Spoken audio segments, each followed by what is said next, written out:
Es además pediatra de la Fundación Santa Fe de Bogotá.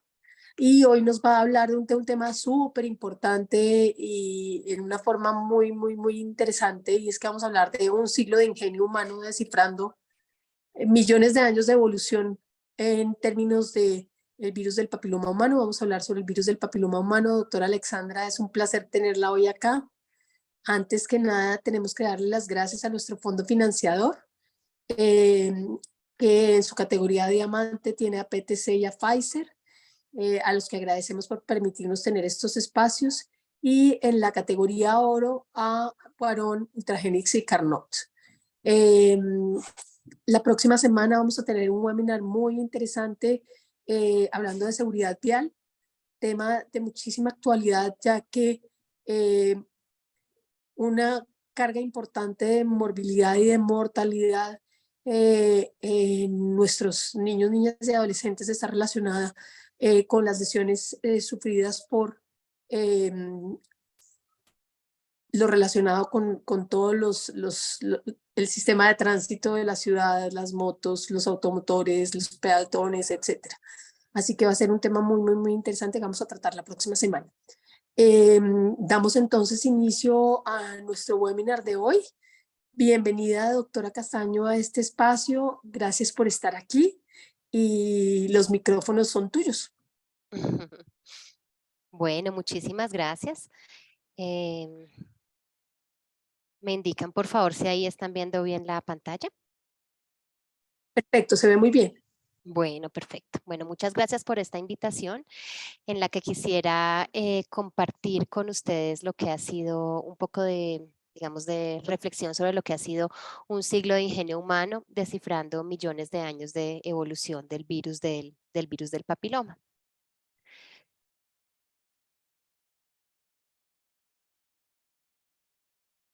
Segundo, bueno. Carl Zimmer es un periodista científico. Dice en su libro Un planeta de virus, vivimos en un planeta de virus. Judy Diamond, que es directora del proyecto Un Mundo de Virus en la Universidad de Nebraska, indica que los virus son unos actores invisibles pero dinámicos en la ecología de la Tierra. Mueven ADN entre especies, proporcionan nuevo material genético para la evolución y regulan vastas poblaciones de organismos. Los virus son agentes infecciosos, no se consideran organismos porque no pueden realizar autónomamente los procesos metabólicos que son esenciales para la vida. Se consideran parásitos intracelulares porque ellos requieren la maquinaria celular para poderse replicar y para poder realizar la síntesis proteica y generar nuevos viriones que infecten otras células. Los virus tienen un genoma que puede estar compuesto de DNA. Cuando es DNA, la mayoría son bicatenarios, es decir, de 2 hebras, o de RNA, en ese caso la mayoría son monocatenarios, es decir, de una sola hebra. Tienen una cápsula que está compuesta por proteínas y algunos pueden tener una envoltura que está compuesta por lípidos y glucoproteínas que se toman de la membrana celular en el momento en que los viriones salen.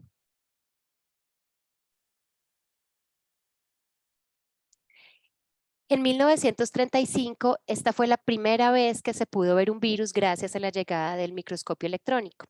Este virus fue el virus del mosaico del tabaco. Es un virus de ARN que infectaba las plantas, en ese momento especialmente las plantas de tabaco, y esta fue la primera vez que se pudo ver un virus pues, en la historia. Los virus DNA lo que hacen es llegar a la membrana celular, se unen a la membrana celular, entran al citoplasma, se pierde la cobertura y queda solamente el material genético, el DNA. El DNA ingresa al núcleo y allí se lleva a cabo el proceso de replicación, donde se generan otra hebra, otras dos hebras de DNA, y el proceso de transcripción, donde se transcribe el DNA a RNA mensajero. Ese RNA mensajero sale al citoplasma, en los ribosomas se realiza la síntesis proteica y posteriormente se va a ensamblar el material genético que se replicó en el núcleo con las proteínas que se sintetizaron en el citoplasma, se forman los viriones y van a salir a través de la célula. Cuando son virus sin envoltura, salen únicamente con la cápside, Cuando son virus con envoltura, van a tomar parte de la membrana celular de la célula para construir su envoltura. En el caso de los virus RNA, ellos se unen al citoplasma, también a la membrana celular a través de receptores, realizan la replicación dentro del citoplasma con una enzima que se llama la RNA sintetasa, porque esta enzima no la tienen las células eucariotas. En el citoplasma se realiza se realiza la síntesis proteica con el RNA mensajero que fue sintetizado y se ensamblan los viriones saliendo de la célula como lo vimos pues anteriormente, depende de si tienen o no envoltura, van a recogerla de la membrana celular a través de la cual sale. Ella es Diana Uribe, una gran filósofa, historiadora y escritora colombiana.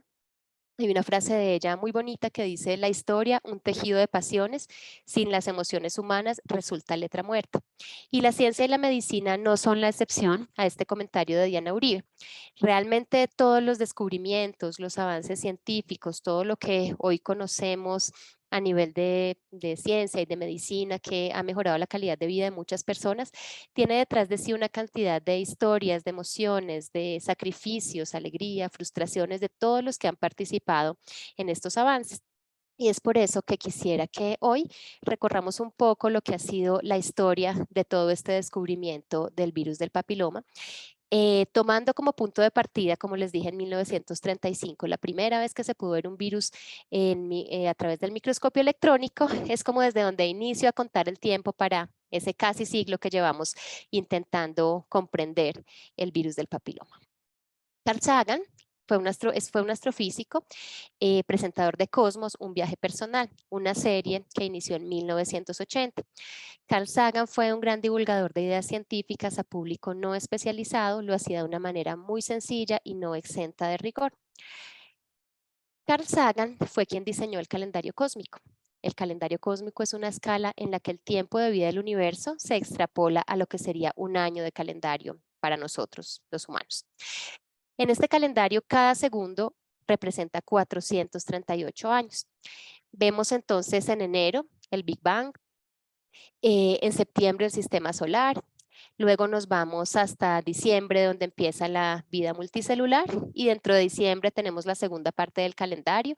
Ahí podemos observar, por ejemplo, los reptiles el 23 de diciembre, los dinosaurios el 25 de diciembre, toda la evolución humana en el 31 de diciembre a partir de las 8 de la noche. Ya en hechos más recientes, la llegada de Cristóbal Colón a América, faltando 1.2 segundos para finalizar el año, el 31 de diciembre.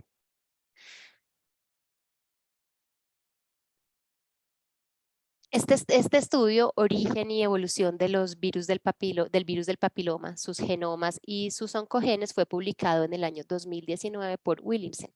Lo que hacen en este estudio es un análisis bayesiano filogenético. El virus del papiloma tenía una relación muy estrecha con el hospedero y eso hace que a través de los fósiles se pueda inferir algunos datos de la filogenética del virus del papiloma. En los fósiles han encontrado diferentes secuencias de los genéticas de los virus del papiloma y tomando como base todas esas secuencias que han encontrado en los diferentes fósiles, pues ellos alimentan su base de datos y hacen esto que se llama un análisis bayesiano filogenético. Esta es la gráfica que obtienen. Y en ella encontramos que el virus del papiloma, el antecesor, tiene 424 millones de años. Los virus del papiloma infectan mamíferos, aves, tortugas, serpientes y peces. Recientemente descubrieron en un fósil de un pez un antecesor que solo tenía los genes E1 y E2 o las proteínas que codificaban esos genes, E1, E2, L1 y L2. Más adelante vamos a ver en qué consisten esas proteínas y por qué fue importante este descubrimiento. Con el cual se toma como el antecesor más antiguo del virus del papiloma hace 424 millones de años. Regresando al calendario cósmico, entonces tenemos que ese virus, ese antecesor del virus del papiloma humano estaba en nuestro calendario cósmico hacia el 22 de diciembre, o sea, más o menos cuando surgieron los anfibios. El cuello uterino o cervix tiene un endocervix que está constituido por epitelio cilíndrico, un exocervix que está constituido por epitelio estratificado, escamoso, no queratinizado, y tiene una zona de transformación que va a ser muy importante en la fisiopatología de la infección por virus del papiloma humano. Existe una unión escamocilíndrica original, que es el sitio donde, digamos, de manera innata está unido el epitelio cilíndrico con el epitelio estratificado, y existe una nueva unión escamocilíndrica, que es la que está determinada por la metaplasia escamosa. La metaplasia escamosa es una reacción fisiológica. El epitelio escamoso es un epitelio más resistente, entonces fisiológicamente hay etapas de la vida y hay cambios hormonales y hay ciertas situaciones que hacen que la unión entre el epitelio cilíndrico y el epitelio estratificado, ese pedacito de unión como que haga una metaplasia y el epitelio estratificado se meta un poquito en lo que era el epitelio cilíndrico del endocervix. Esa área de zona de transformación es un área que tiene mitosis activas, que tiene alta actividad celular, y por eso va a ser como el blanco de la infección de estos virus del papiloma. El 90% de los cánceres cervicales se originan en el epitelio escamoso, y el 10% que son adenocarcinomas se originan en el epitelio cilíndrico. Y pues de esos, ese 90% que es escamoso se origina en la zona de transformación. Acá podemos observar el endocervix, el exocervix. Tenemos el epitelio escamoso, la unión escamocilíndrica original, que es como la línea punteada que vemos más hacia el exterior. En ese punto hay una zona de metaplasia escamosa, que es todo lo que se ve gris clarito, y en el punto en el que ya empieza a existir solo epitelio cilíndrico, tenemos la nueva unión escamocilíndrica. Entonces, todo lo que se ve como en ese color gris claro es el área de metaplasia escamosa, que va a ser el punto, el área más importante para la infección por el virus del papiloma. Georgios Papanikolaou nació en Grecia en 1883. Él fue un pionero en citopatología, estudió en Alemania y en 1913 viajó a Estados Unidos en compañía de su esposa. Cuando llegaron allá, él no tenía pues un contrato ni una licencia para ejercer medicina, se dedicó él a vender alfombras y a tocar violín, y su esposa se dedicó a pegar botones ese primer año que estuvieron en Estados Unidos. Un año después, él pudo vincularse a la Universidad de Cornell y empezó a hacer estudios inicialmente en cobachos. Él estaba buscando, lo que quería era obtener óvulos de cobayos en el momento de la ovulación para hacer algunos estudios mirando cosas de los cromosomas, y se preguntó si había alguna manera de saber en qué momento ovulaban las cobayas. Pensó que hacer un frotis vaginal podría mostrarle algún cambio con el que podría saber en qué momento estarían ovulando, y lo que hace es hacer una citología a una cobaya. En ese momento la observa al microscopio y ve un montón de células de formas, de colores, muy, muy enriquecido, y se pregunta si en las mujeres existirá algo similar.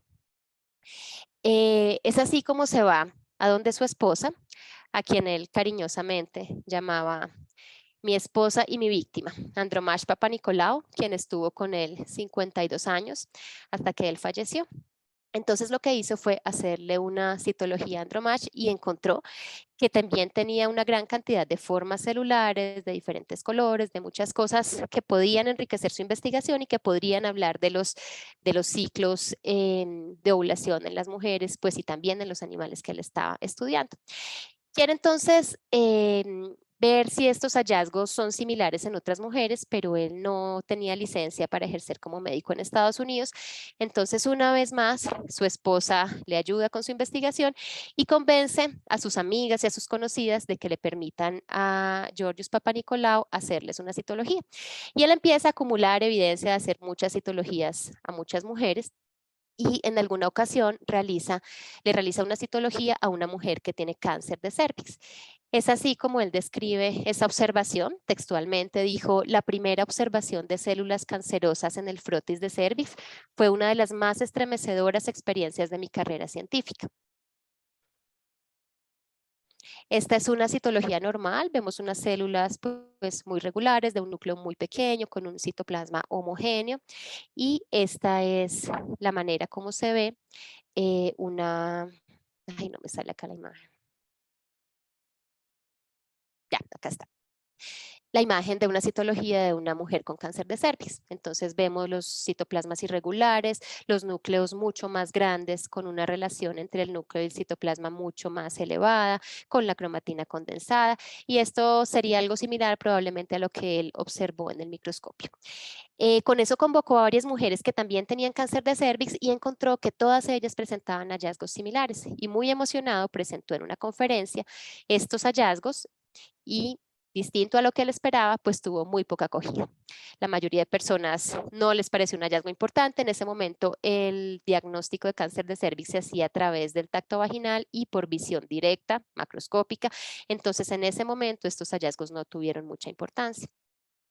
En 1943 publica este libro, Diagnóstico del cáncer uterino a través del frotis vaginal.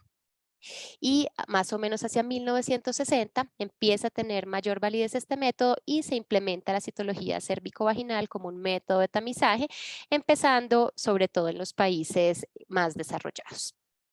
Andromache falleció en 1962, George Papanicolaou falleció en 1962. Esta es la clasificación citológica de la citología cérvico-vaginal en la que se utiliza el sistema de Bethesda.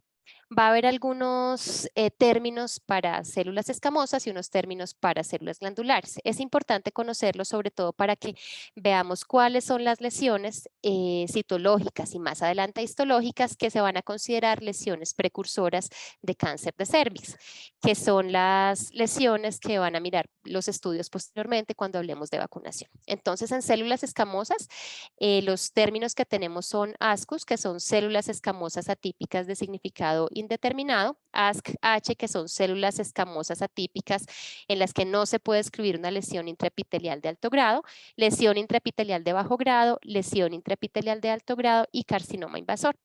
La lesión intraepitelial de alto grado y el carcinoma invasor son las que se consideran precursores del cáncer de cervix invasor.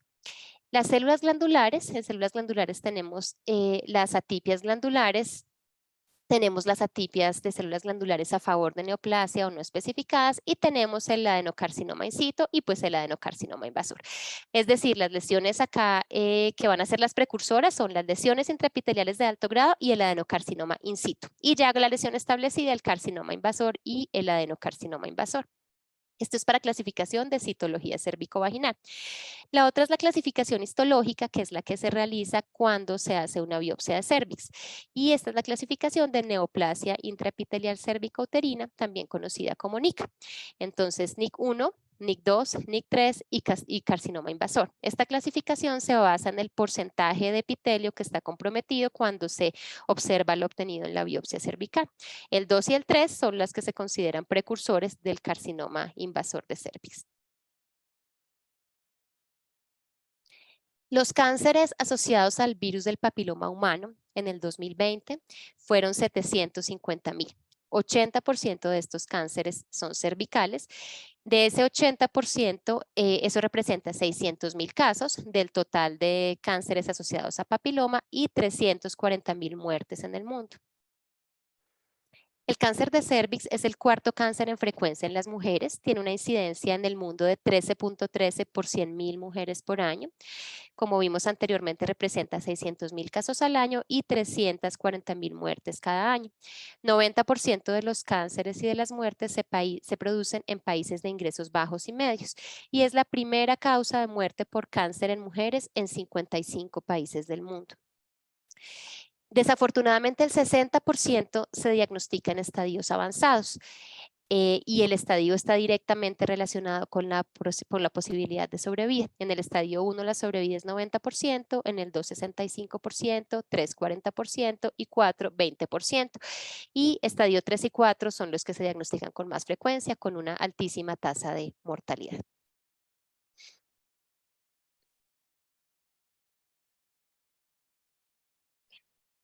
Acá que no me... Este es el mapa del Banco Mundial en el que se clasifican los países como de ingresos altos, medianos bajos y de ingresos bajos. Lo tenemos por colores. Entonces, lo morado es ingreso alto, los verdes son de ingreso mediano alto Recientemente Colombia fue clasificada como un país de ingreso mediano alto, entonces en el mapa ya estaríamos en verde. Países de ingreso mediano bajo, que son los amarillos más oscuros, ingreso bajo, que son los amarillos más claros.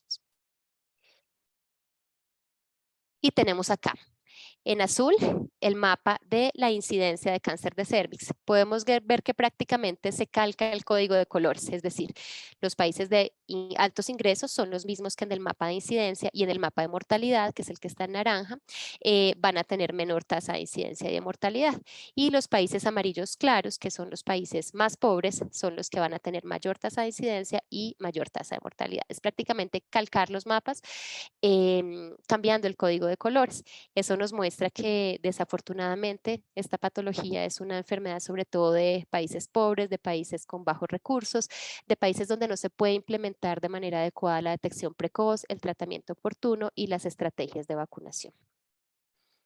Existe algo que se llama la razón de mortalidad de incidencia, que mira qué tan oportuno es el diagnóstico y las opciones de tratamiento en un año. Es decir, si por ejemplo se diagnostican 1000 casos y se mueren 500 ese año, no son los mismos que se diagnosticaron, sino el total de los nuevos y el total de los que se mueren, tendríamos una razón mortalidad de incidencia de 0.5. Para tener una idea, esa razón para el cáncer de mama es 0.28. Para cáncer de cérvix es 0.55 a nivel global y acá una vez más podemos ver las consecuencias de la inequidad, donde los países de bajos ingresos tienen una razón de mortalidad de incidencia casi de 0.8, es decir, si se diagnostican 100 casos en un año se mueren 80 mujeres, y los países de ingresos altos, como los vemos en la parte inferior de la gráfica, Holanda, Australia, Norteamérica, pues tienen unas razones mortalidad de incidencia mucho más bajitas, incluso por debajo de 0.2.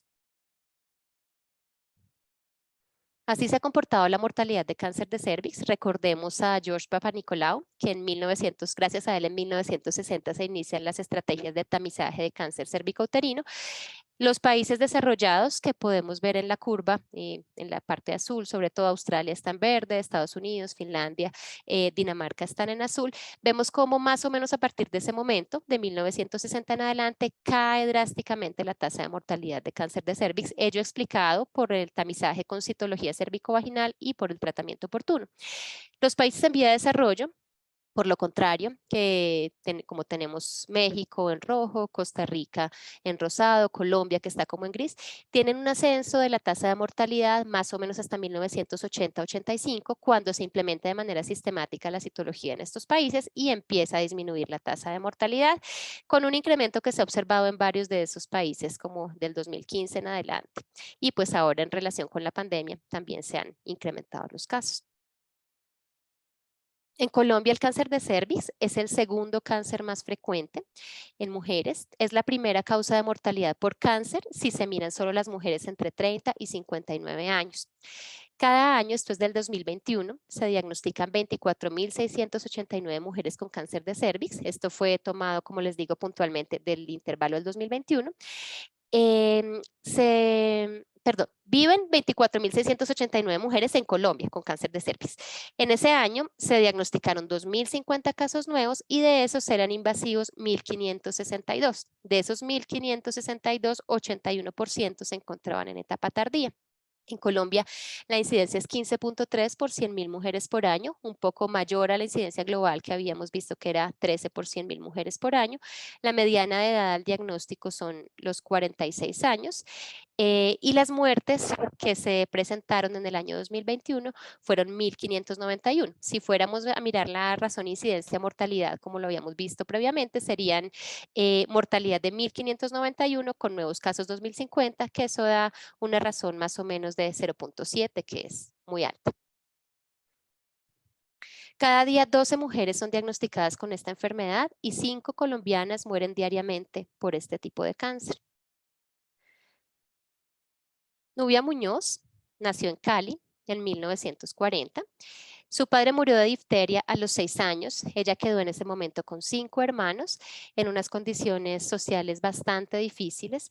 Es médica y patóloga de la Universidad del Valle. Gran parte de estos estudios los hizo becada y hizo una maestría en salud pública en el Instituto Johns Hopkins y hizo virología en el Instituto Nacional de Cáncer de Bethesda. Ella trabaja en Lyon, Francia, y se ha dedicado muchísimos años a investigar el cáncer de cervix. En 1977, Harald Surhausen, que fue quien ganó el premio Nobel, propuso que el virus del papiloma humano era la posible causa del cáncer de cervix.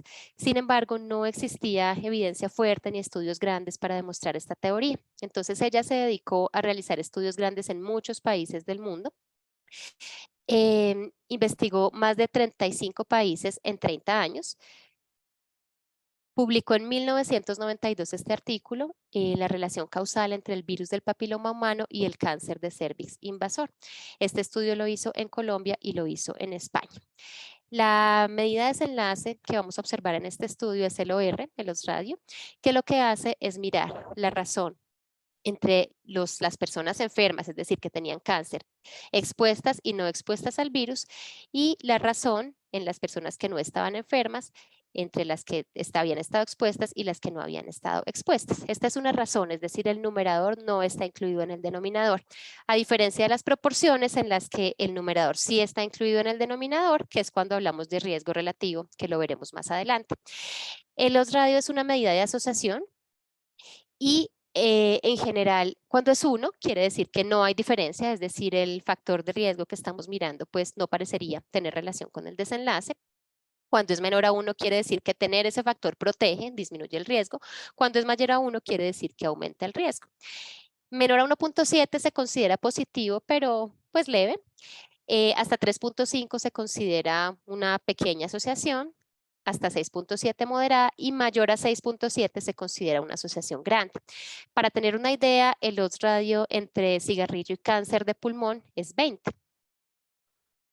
Y acá esto fue lo que ella encontró en su estudio en Colombia y en España. Vamos a ver la parte de PCR, que es el método más sensible y más específico pues, que había en ese momento para encontrar virus del papiloma. Y tenemos unos odds ratio de 29.7 para virus del papiloma 16, 19.4 para 18 y para virus 31, 33 y 35 unos radio de 21.4. Lo otro que vamos a encontrar acá son los intervalos de confianza, que es lo que está en paréntesis. El intervalo de confianza es el grado de confianza con el que el valor real se encuentra en ese intervalo y usualmente es del 95%. Cuando el intervalo de confianza cruza el 1, quiere decir que el resultado puede estar entre que la intervención protege y aumenta el riesgo, es decir, es un resultado no significativo. Acá podemos ver que son unos odds radio gigantes, parecidos, incluso mucho mayores a lo que pasa con cáncer de pulmón y cigarrillo, y que todos ellos están en intervalos de confianza que no están cerca al 1, que no cruzan el 1 y son muy significativos. Posteriormente, en el año 2003, publicó este estudio, Clasificación epidemiológica de los virus de papiloma humano asociados con cáncer cervical. Este estudio ya teniendo en cuenta muchos otros países con una población mucho más grande y es el estudio que permite definir cuáles son los virus de papiloma considerados de alto, de mediano y de bajo riesgo para cáncer cérvico-uterino. Vemos acá para el 16 un odds ratio de 434, que es una cosa impresionante con un intervalo de confianza entre 278 y 678. Y para los virus que siguen 18, 45, 31, 52, realmente son odds radios gigantes con intervalos de confianza, todos ellos significativos y es acá donde puede establecerse la asociación y como que hay una evidencia fuerte que muestra causalidad y que es todo lo que va a permitir el desarrollo de todas las estrategias de vacunación y el fortalecimiento de las estrategias de tamizaje. Eduardo Franco, que es jefe del Departamento de Oncología de la Universidad de McGill de Canadá, que trabajó con ella, la describe como una campeona, una gigante de la lucha en la prevención del cáncer de cuello uterino, una visionaria, alguien que siempre creyó en sus convicciones de científica y médica, una colombiana de la que todos debemos estar muy orgullosos. Este es el virus del papiloma humano. El virus tiene un DNA de doble cadena. Es un DNA circular y tiene 8000 pares de bases. La cápside está compuesta por la proteína L1 y la proteína L2. Es importante tener en cuenta esa proteína L1 porque esa va a ser la base para el desarrollo de las vacunas que tenemos hasta el momento. Este es el genoma del virus del papiloma humano. Tiene una parte que es la región reguladora, que es la que dice LCR, una región codificante temprana, que va desde E1 a E7. Y de esos, el E5, E6 y E7 son los oncogenes que tiene el virus que son los responsables del cáncer. Es decir, los virus de papiloma que no tienen esos genes se ha visto que no se asocian a cáncer. Y tiene la región L1 y L2 que son las que codifican para las proteínas de la cápside L1 y L2. Esto es lo que ocurre a nivel celular cuando el virus invade las células. El virus invade las células basales.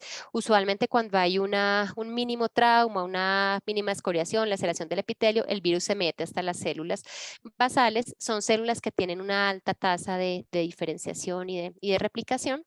Inicialmente el virus se queda en forma de episoma, es decir, se queda como de manera circular, pero ahí puede sintetizar y comandar toda la síntesis proteica y replicarse también como episoma. En la mayoría de cánceres se encuentra que el DNA del virus está integrado al DNA del hospedero. Esa integración se produce cuando se rompe el DNA en la región de E2. Esto es importante porque ese gen E2 es el que regula los genes E6 y E7. Entonces, como se rompe en E2, se pierde la regulación sobre esos oncogenes y empiezan a sintetizarse mucho más esas proteínas codificadas por esos dos genes. Lo que hacen principalmente estos son el gen, la proteína sintetizada por L6 bloquea la proteína P53, que es codificada por un gen supresor de tumores, y la proteína codificada por E7 bloquea la proteína RB, que es también otro gen supresor de tumores. Por esto, continúa la replicación celular aún con células que tengan mutaciones importantes, se inhibe la apoptosis, continúa la progresión celular, la progresión del ciclo celular y es lo que genera el cáncer de cervix. Acá tenemos las cepas de riesgo, alto riesgo. Las que están en rojo son las que actualmente están contenidas en las vacunas que tenemos disponibles. Las verrugas genitales están asociadas en más del 90% a los virus del papiloma 6 y 11, al igual que la papilomatosis laringe. El virus 16 y 18 son los que más se asocian a cáncer invasor. Acá en esta gráfica lo que podemos ver son los diferentes virus del papiloma, cómo se van presentando en las lesiones intraepiteliales de bajo grado y en las lesiones de alto grado. Vemos en la parte derecha de la diapositiva, en el cáncer invasor, que el virus 16 y 18 producen más del 70% del cáncer cervical. Por eso es que las vacunas que contienen este virus tienen más o menos un 70% de protección para el cáncer de cervix. La infección persistente por el virus del papiloma humano de alto riesgo, por cualquiera de los serotipos que vimos, es esencial pero insuficiente para producir cáncer de cuello uterino. Existen otros factores de riesgo como el tabaquismo, el inicio temprano de las relaciones sexuales, las gestaciones, otras enfermedades de transmisión sexual y el uso de anticonceptivos orales por más de 5 años. Las gestaciones y los anticonceptivos orales aumentan la zona de metaplasia escamosa. Esa es como la razón por la que se plantea que pueden aumentar el riesgo de presentar cáncer de cuello uterino. El virus del papiloma humano es responsable del 100% de casos de cáncer de cuello uterino, es decir, sin virus no hay cáncer de cervix, 88% de los casos de cáncer anal, 78% vaginal, 51% de pene, 13 a 60% de orofaringe y 15 a 48% de cáncer vulvar. Acá observamos cómo se comportan los diferentes cánceres producidos por el virus del papiloma humano según el nivel de desarrollo de los países. Entonces vamos a mirar las gráficas de los dos extremos. En los países menos desarrollados vemos que el 93% de los cánceres asociados a papiloma son cáncer de cervix. Por eso en estos países las estrategias de prevención y vacunación y tamizaje están dirigidas sobre todo al cáncer de cervix. En países desarrollados como Estados Unidos, actualmente el cáncer orofaríngeo es el principal en cuanto al número de casos asociado con el virus del papiloma, y el cáncer de cervix está en segundo lugar, ello gracias a las estrategias de tamizaje y vacunación. Entonces, en Estados Unidos, el principal es el orofaringio, por ejemplo, y de ese orofaringio la mayoría de afectados son hombres. Por eso en Estados Unidos y en los países desarrollados y más adelante cuando se implementen estrategias adecuadas para el cáncer de cervix en los demás países, pues los hombres van a ser un blanco importantísimo en todas las estrategias de vacunación, tanto por la protección indirecta a las mujeres como por la protección directa a los hombres que se vacunan, sobre todo para cáncer orofaringio y pues adicionalmente cáncer de ano y pene que también se pueden presentar. La historia natural del virus del papiloma inicialmente inicia por una infección del virus del papiloma humano. Esa infección se produce casi siempre al inicio de las relaciones sexuales, más o menos entre los 15 y los 25 años. Esa infección va a ser persistente en algunas mujeres, en la mayoría no. En el 80% de los casos, la infección se va a autorresolver en el transcurso del primer año. Pero va a quedar un 20% que tienen infección persistente. Las que tienen infección persistente pueden evolucionar a lesiones intraepiteliales de bajo grado. De esas de bajo grado, el 60% regresan. El resto pueden evolucionar a lesiones de alto grado, que regresan en un 33% a estadios menores. Y de esas de alto grado, 30% pueden progresar a cáncer de cervix. Se supone que existe una ventana aproximadamente entre 5 y 20 años entre la infección persistente y las lesiones precursoras de cáncer. Acá tenemos como se ve en una biopsia de cervix, un cuello uterino normal, una neoplasia intracervical grado 1. En este caso vemos que las células afectadas son las células del tercio inferior del epitelio, grado 2 cuando se compromete el tercio medio y grado 3 cuando está comprometido todo el epitelio, y posterior a eso está el cáncer invasor, que es cuando se pasa la membrana basal. La OMS define los tipos de prevención como prevención primaria, secundaria y terciaria. La prevención primaria busca evitar la enfermedad, la prevención secundaria intervenir en la evolución natural de la enfermedad y la prevención terciaria mejorar la calidad y la esperanza de vida. Y en ese escenario son estas las estrategias que se han planteado para la prevención primaria, secundaria y terciaria del cáncer de cervix. A nivel de prevención primaria están las estrategias de vacunación dirigidas a niños y a niñas según como corresponda, la educación sobre sexualidad adaptada a la edad y a la cultura, promoción y suministro de condones a las personas sexualmente activas, información sanitaria sobre el consumo de alcohol y de tabaco, y circuncisión masculina, aunque esto es una estrategia que no ha demostrado tener adecuada relación costo-beneficio. En prevención secundaria está dirigida a mujeres mayores de 30 años, tamizaje y tratamiento según sea necesario, y el tamizaje se hace fundamentalmente con las pruebas para detección viral y con la citología cervicovaginal. ¿Sí?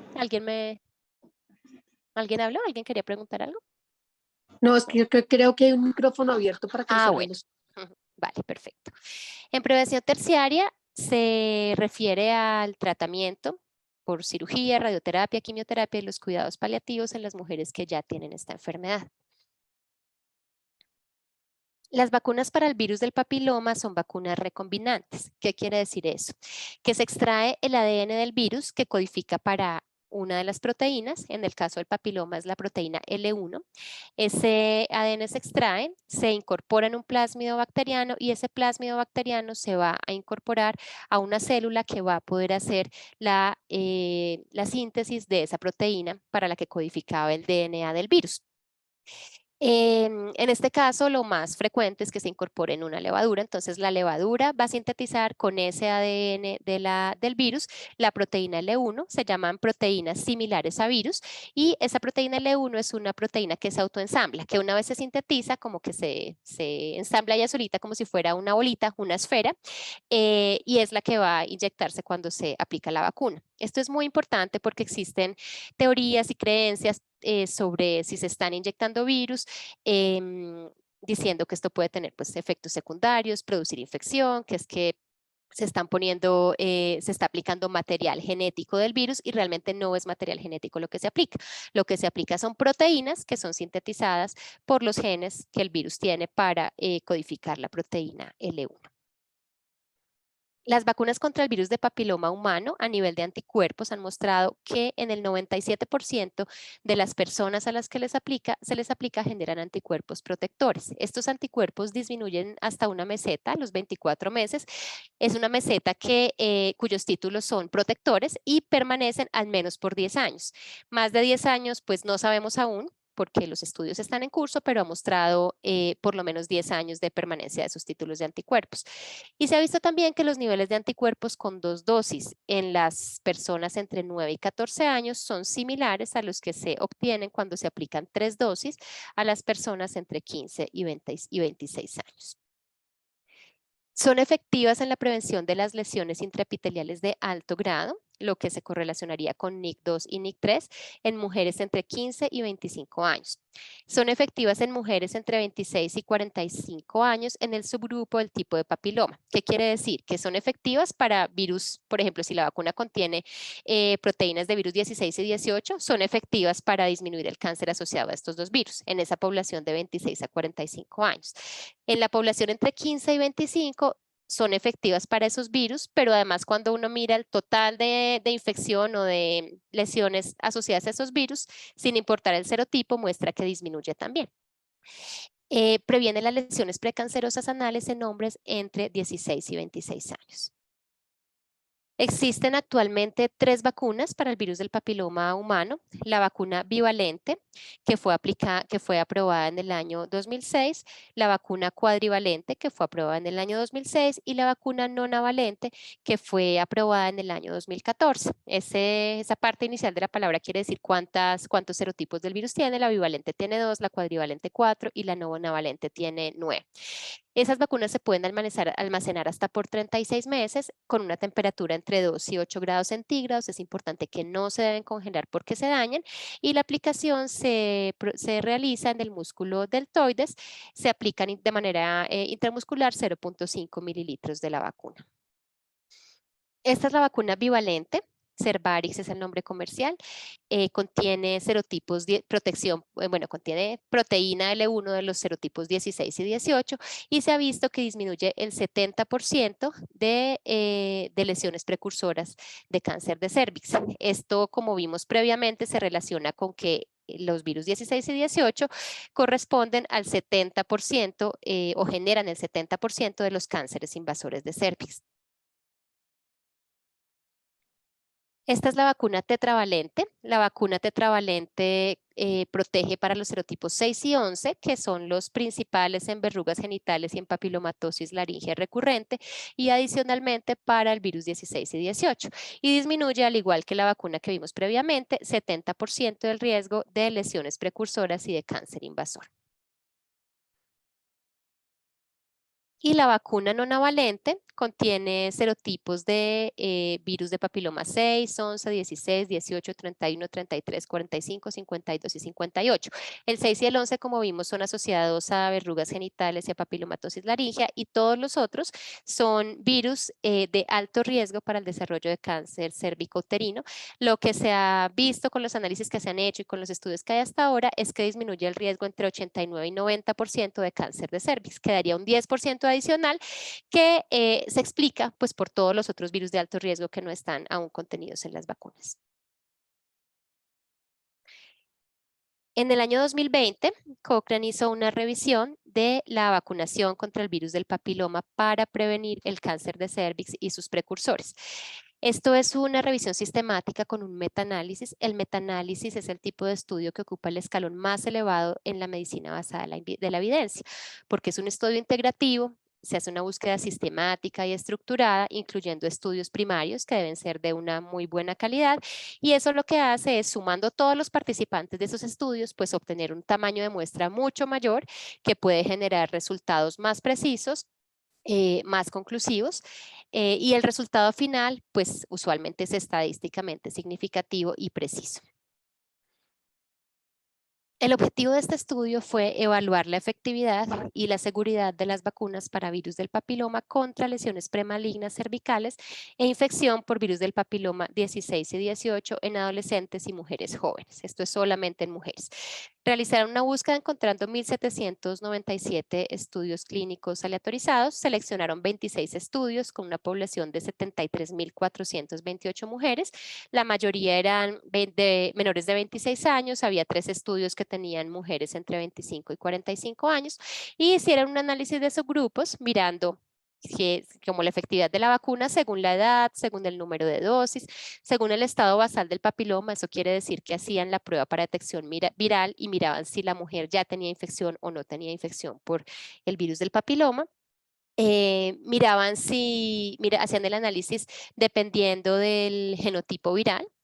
Y dependiendo de las lesiones precursoras que tenían, NIC2, NIC3 y lesiones glandulares, carcinoma in situ.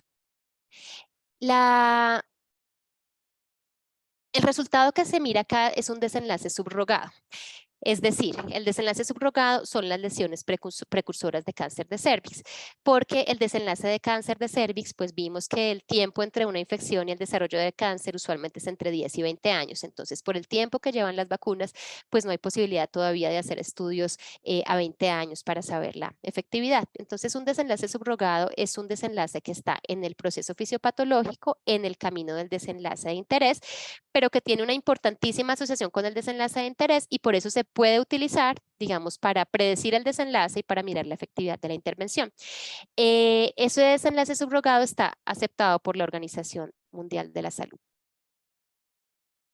En esta parte del metaanálisis se evalúan la calidad de los estudios primarios, los sesgos. La parte verde son los que tienen un bajo riesgo de sesgos, la parte amarilla los que tienen un riesgo no claro de sesgos y la parte roja de los que tienen alto riesgo de sesgos. Y pues vemos que realmente el riesgo de sesgos en el total de los estudios es bajo. La mayoría está en color verde. Acá la medida de desenlace que vamos a analizar es el riesgo relativo. A diferencia de los radios que vimos previamente que era una razón, el riesgo relativo es una proporción, es decir, el numerador está contenido en el denominador. Y lo que vamos a hacer acá es mirar el riesgo entre las personas que estuvieron expuestas, es decir, acá dividiríamos A entre A más B, dividido el riesgo entre las personas que no estuvieran expuestas, es decir, C, que son los que no estuvieron expuestos y tuvieron la enfermedad, dividido todos los que no estuvieron expuestos. Y esto lo vamos a dividir. La interpretación es similar a la del OSRADIO, es decir, cuando es 1 quiere decir que no hay diferencia entre estar expuesto y no estarlo.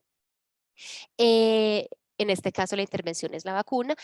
Menor de 1 quiere decir que la intervención protege y mayor a 1 quiere decir que aumenta el riesgo del desenlace.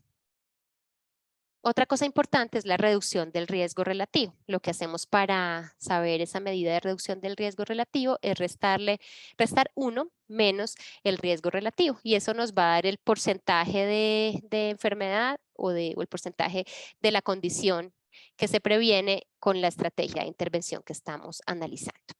Entonces vamos a ver algunos de los resultados más importantes de este metaanálisis. Los que quieran revisarlo completo, pues hay muchísimas gráficas y en las gráficas está hecho todo el análisis de subgrupos que es muy extenso, pero vamos a mirar acá los más importantes. Infección persistente por virus de papiloma humano 16 y 18 en mujeres que tenían un estado basal negativo, es decir, que la prueba al inicio de virus 16 y 18 salió negativa y que tenían al menos una dosis de la vacuna. Lo que encontramos en esta gráfica son, en la parte izquierda, los estudios que analizaron este desenlace, el número de mujeres vacunadas, el número de mujeres en el grupo placebo, y el riesgo relativo, y en la parte final vamos a tener el intervalo de confianza. Recordemos que cuando cruza el 1 no es significativo, cuando es menor a 1 protege y cuando es mayor a 1 aumenta el riesgo del desenlace. Y en la parte que está en negrilla, al final vamos a encontrar el riesgo relativo total, sumando toda esa población de los estudios que fueron incluidos en el análisis. Entonces, para esto tenemos un riesgo relativo de 0.08 con un intervalo de confianza de 0.05 a 0.12. Recordemos para calcular la reducción del riesgo relativo, restamos 1 menos 0.08. Eso quiere decir que la vacunación disminuye el riesgo de 92% para infección persistente por virus 16 y 18. Esa infección persistente está definida como persistencia del virus después de un año de su detección inicial. Lesiones precursoras asociadas a virus 16 y 18 en mujeres que eran negativas con al menos una dosis. Tenemos también un resultado de 0.01 con un intervalo de confianza significativo y con una reducción del riesgo relativo de el 99%, que lo obtenemos de restar 1 menos 0.01. Lesiones precursoras asociadas a virus 16 y 18 con una o dos dosis. Entonces acá vamos a encontrar que la intervención protege en mujeres entre 15 y 26 años, pero entre 24 y 45 años no alcanza a ser significativo. Esto puede tener relación con el tamaño de la muestra porque hubo menos cantidad de mujeres en esa edad en los estudios que fueron analizados. Acá la reducción del riesgo relativo va a ser 90% para las mujeres entre 15 y 26 años y para mujeres entre 24 y 45 pues no va a ser significativo. Para cuando se tienen 3 dosis, en las mujeres entre 24 y 45 años sí se obtiene un efecto estadísticamente significativo. Reducción del riesgo relativo de 93% en esta población y de 84% en las mujeres entre 24 y 45 años. Lesiones precursoras asociadas a virus 16 y 18 sin tener en cuenta el estado basal, es decir, independiente de si la mujer al inicio fue positiva o negativa para virus 16 o 18 con al menos una dosis. En este escenario tenemos en las mujeres más jóvenes reducción del riesgo relativo de 54% y en las mujeres entre 24 y 45 años no alcanza a dar significativo. Esto lo que sugiere es que el momento ideal para administrar la vacuna es antes del inicio de las relaciones sexuales, porque en ese momento se garantiza que no se ha estado expuesto al virus y es cuando la vacunación tiene mayor efectividad. Entonces, lo ideal cuando hablamos de vacuna sería ponerla en mujeres antes del inicio de las relaciones sexuales. En los otros grupos puede servir también, pero su impacto, pues desafortunadamente, es menor. Lesiones precursoras sin importar por qué tipo de virus en mujeres que eran negativas con al menos una dosis. Tenemos una reducción del riesgo relativo de 63%, cuando no se tiene en cuenta si las mujeres ya habían tenido infección o no habían tenido infección por el virus. Lesiones precursoras sin importar el serotipo ni el estado basal con al menos una dosis. Vemos una reducción del riesgo relativo de 33%. O sea, el escenario ideal es vacunar a las mujeres que aún no han tenido exposición al virus. Sin embargo, si se vacunan a todas, pues también se va a tener una reducción, como lo podemos ver en este escenario, pero no una reducción tan significativa. Y esta es para el adenocarcinoma, que es el cáncer que se origina en las células glandulares, en el epitelio cilíndrico. El resultado que tenemos acá es una reducción del riesgo de 91%, con un riesgo relativo de 0.09.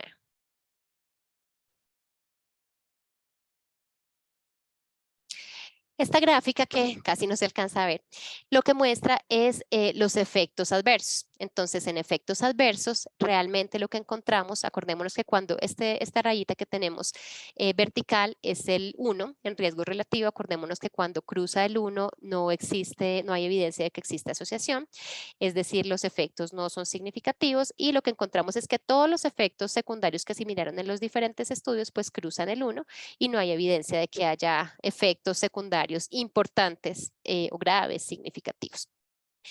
En cuanto a algunos otros desenlaces que se miraron, el riesgo de abortos espontáneos, vemos que el riesgo relativo cruza el 1, no es significativo, de abortos inducidos tampoco, de nacimiento pretérmino tampoco y de bebés con malformaciones congénitas tampoco. Por ahora no se recomienda vacunar mujeres embarazadas porque no hay evidencia suficiente para hacer esta recomendación, pero en los estudios que se han hecho no se ha encontrado que haya una asociación con malformaciones congénitas o con teratogenicidad.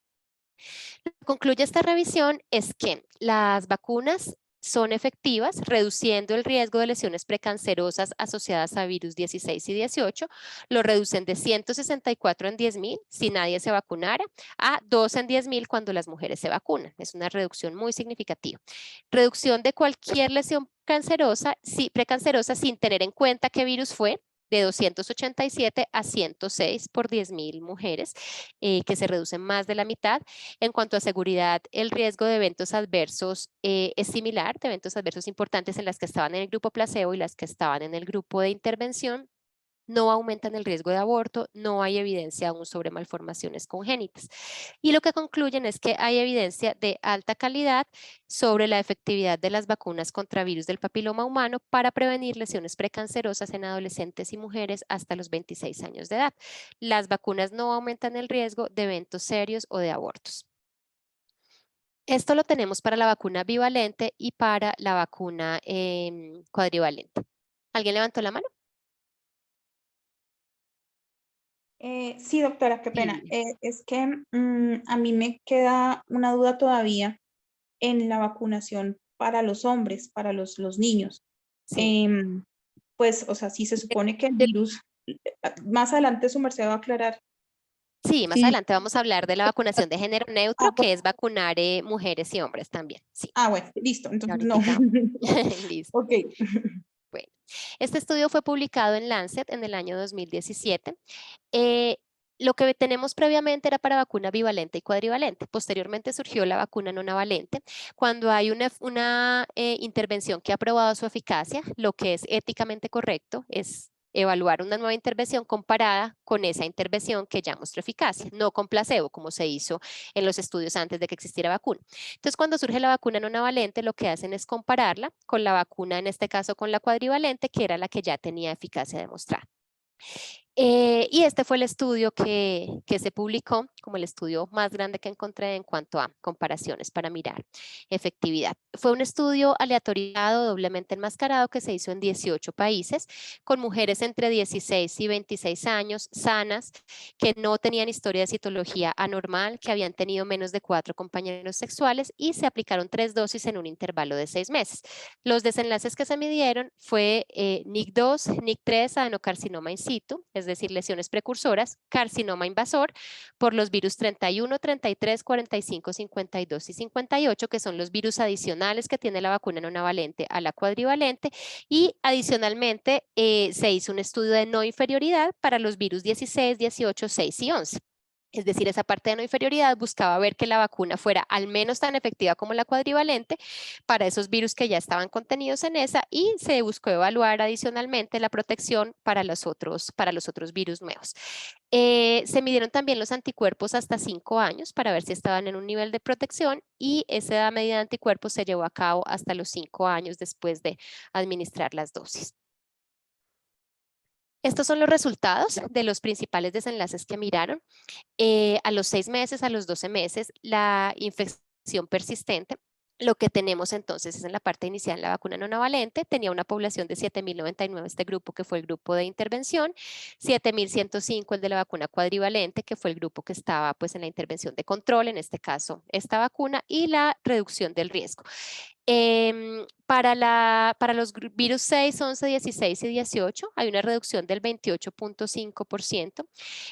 Comparado con la vacuna cuadrivalente, y el intervalo de confianza no cruza el 1. Es decir, ahí parecería, pues por lo que da la medida, tener una protección superior, pero esta parte del estudio fue diseñada como un estudio de no inferioridad. Entonces, lo que podemos concluir ahí en esa parte de 6, 11, 16 y 18 es que no es inferior a la cuadrivalente. En relación a los otros virus, vemos una reducción del riesgo del 96%, con un intervalo de confianza del 94 al 97%. Para 12 meses tenemos resultados similares para los virus contenidos en la vacuna cuadrivalente, reducción del 28%, pero vemos que el intervalo de confianza cruza el 1, eso quiere decir que no hay diferencias significativas con la cuadrivalente, pero para los virus adicionales sí hay una reducción significativa del 96%. Cáncer cervical, vulvar y vaginal, relacionado con los virus 6, 11, 16 y 18, lo mismo, cruza el 1 el intervalo de confianza, entonces no hay evidencia de diferencia entre las dos vacunas, pero para los otros virus disminuye 97%, para las lesiones de bajo grado no hay diferencia en los serotipos ya contenidos en la otra, pero para los nuevos disminuye 98% el riesgo, y para las lesiones de alto grado tampoco hay diferencia en los 4 serotipos ya contenidos en la cuadrivalente, pero para los otros hay una reducción del riesgo de 97.4%. Acá se miró puntualmente el cáncer de cervix, la otra gráfica tenía adicionalmente el cáncer vulvar y el cáncer vaginal, y pues acá pueden observar que en todos los virus, los segmentos que tienen los virus nuevos que contiene esta vacuna nonavalente, la reducción del riesgo es muy grande y está en intervalos todos ellos significativos. Los resultados entonces son que la vacuna nonavalente previene la infección y lesiones de alto grado causadas por virus 31, 33, 45, 52 y 58. La vacuna nonavalente y cuadrivalente tienen un perfil similar de inmunogenicidad en serotipos 6, 11, 16 y 18. Los niveles de anticuerpos se mantienen por al menos 5 años. Esta parte pues no se las mostré para no hacerlo muy extenso, pero cuando midieron anticuerpos se encontró que persistían en niveles protectores hasta los 5 años. Y la vacuna nonavalente podría prevenir el 90% de los cánceres cervicales en el mundo si se hiciera la vacunación pues con el esquema propuesto a la edad indicada. En el año 2017 se publicó este estudio, es un metaanálisis que tomó 3 estudios clínicos para evaluar la seguridad de las vacunas cuadrivalente y nonavalente. Igual al anterior, como ya hay una intervención efectiva, pues lo que se hace es valorarla valorar la nonavalente con la intervención ya efectiva conocida, que era la cuadrivalente. Sumando los 3 estudios que se tienen en cuenta, la población total del estudio fueron 27.465 mujeres. Estos son los estudios que se incluyeron, está ahí la cantidad de mujeres. El YADAD que aparece ahí es como una escala para mirar la calidad metodológica de los estudios incluidos. Si se consideran buenos cuando está por encima de 3, vemos que acá todos ellos tienen 5. Miraron algunos efectos leves y miraron efectos severos también.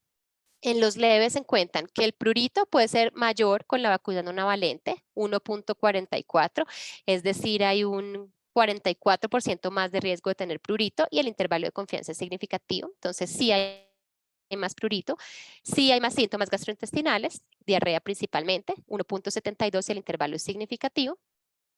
Dolor es más dolorosa la nonavalente que la cuadrivalente y produce más eritema también. No es un aumento severísimo del riesgo, pero sí existe más riesgo. No hay diferencia en la cefalea. Existe más riesgo de fiebre como efecto secundario. Y no hay diferencia en la sensación de mareo y no hay diferencia en la sensación de fatiga tampoco.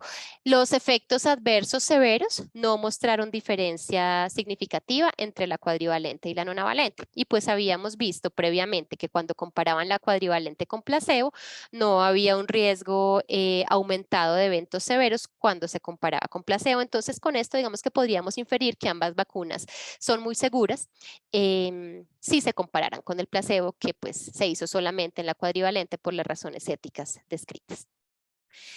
El 11 de mayo del 2023, hace poquito, se publicó en el New England Journal of Medicine este artículo sobre la vacunación para virus de papiloma humano y hay algunos datos que me parecieron pues muy interesantes. Estas son las recomendaciones de vacunación en los Estados Unidos.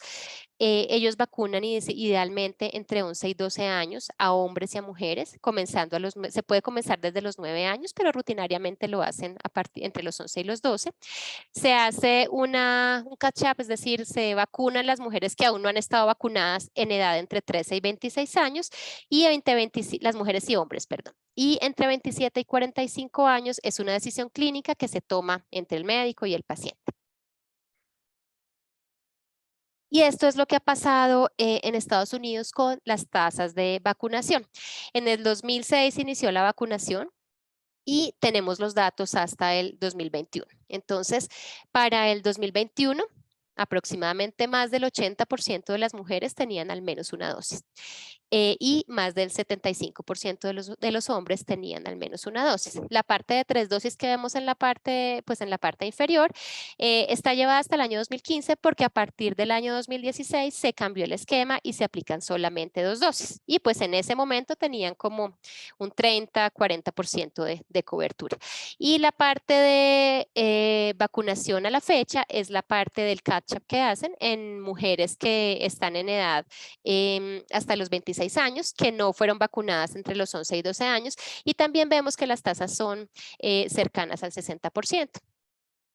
En el año 2006 se inició el programa de vacunación, en el 2011 se inició el esquema de vacunación en hombres también, Se ha visto que el mayor predictor de que los pacientes se vacunen es que el personal de salud lo recomiende y lo recomiende de una manera adecuada, que en una relación entre el médico y el paciente o entre la enfermera o la promotora de vacunación o la persona que vaya a vacunar, que pueda tener una relación empática con la persona a quien le recomienda la vacuna, y cuando el médico lo recomienda, se ha visto que se predice que sí se vayan a vacunar de verdad.